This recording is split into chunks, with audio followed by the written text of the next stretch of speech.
महिला संदर्भात मोठी आणि आनंदाची बातमी येते। महिलांना आता 1 वर्ष प्रसूती रजा घेता येणार असल्याची घोषणा आता उपमुख्यमंत्री सुनेत्रा पवार यांनी विधानसभेत केली आहे। महिलांच्या सक्षमीकरणासाठी हा महत्त्वाचा निर्णय घेण्यात आलाय। हा नवा निर्णय सर्व शासकीय कर्मचाऱ्यांना आता लागू असेल।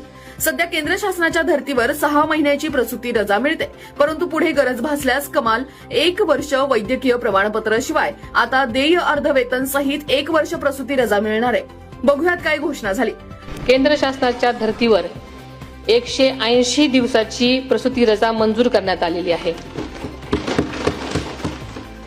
प्रसूती रजेनंतर गरज भासल्यास कमाल 1 वर्षापर्यंत वैद्यकीय प्रमाणपत्राशिवाय देय अर्धवेतन रजा घेण्यासही परवानगी देण्यात आलेली आहे। मातृत्वाचा सन्मान राखत महिलांना कुटुंब व सेवेत समतोल साधता यावा हा या निर्णयामागचा मुख्य उद्देश आहे।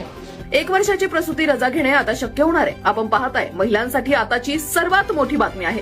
ही बातमी जास्तीत जास्त महिलांपर्यंत शेअर करायला विसरू नका आणि अशाच ताज्या बातम्यांसाठी वर्तमान निर्णय चॅनलला फॉलो करा।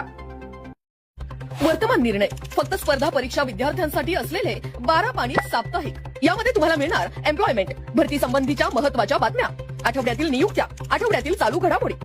हे मिळणार सर्व एकाच साप्ताहिकामध्ये। प्ले स्टोअर वरून वर्तमान निर्णय ऍप डाउनलोड करा किंवा वर्तमाननिर्णय.com या वेबसाईटला लगेच भेट द्या। स्पर्धा परीक्षेच्या तयारीत एक पाऊल पुढे जायचं असेल तर आताच सबस्क्राईब करा वर्तमान निर्णय।